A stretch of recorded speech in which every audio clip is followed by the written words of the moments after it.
एकक अंक केते बा यूनिट डिजिट केते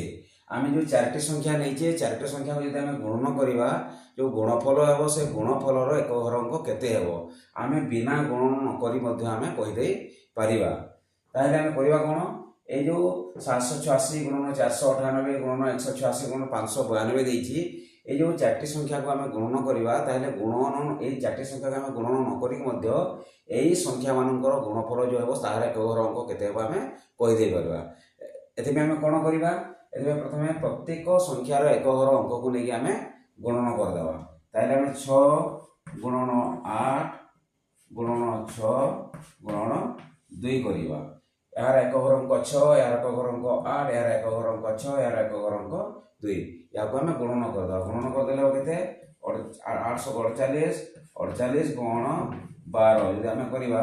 ताहले 12 टा 96 6 12 जो 48 48 एवं 9 है 57 576 हे 576 एकक अंक 576 एकक अंक 6 हे तेणु यही संख्या मानकर गुणफलर एक घर अंक 6 हे वीडियो को भल पाते लाइक करूँ शेयर करूँ और सब्सक्राइब करूँ।